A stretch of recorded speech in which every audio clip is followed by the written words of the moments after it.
nagsisimula ang pag-angat, sa tinig na hindi takot mabasag, sa salitang hindi kayang bilhin ng sinumang may hawak ng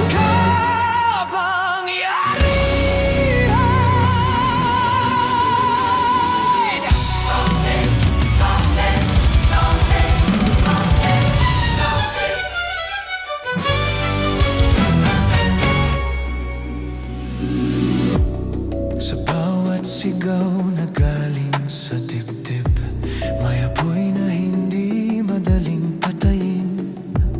Sa bawat pulong ng taong pagod, may pangakong unti-unting lumalakas.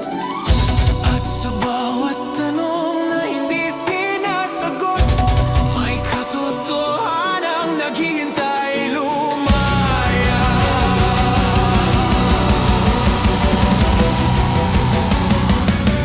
Tintay mayaya.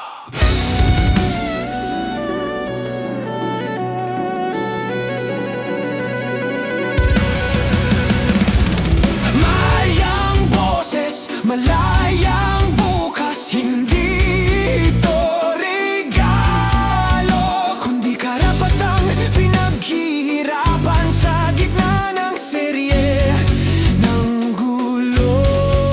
Sa lansangang puno ng ingay, may iilang tinig na tumatayo, hindi para sa sarili, kundi para sa buong bayan ko.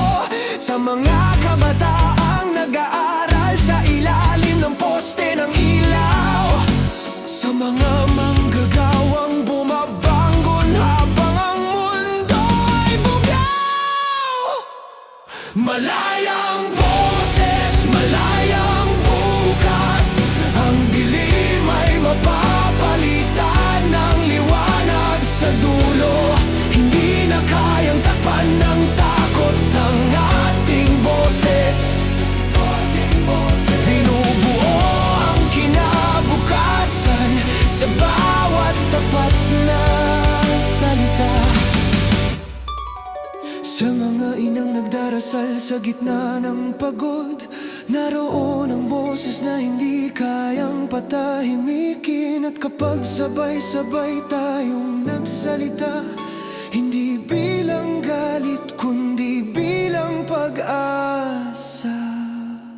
Ito ang paalala na ang kinabukasan ay hindi ibinibigay, kundi binubuo sa bawat takbang, sa bawat tapat na buhay. Sa bawat pusong handang tumindig, may bukas na mas malinis, mas makatao, mas malaya. Tapos na ang serye ng hinagpis. Ang boses ng tao ay boses ng tadhana at mananabayan. Tapos na ang pagtulog sa kaba.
Mas malinis,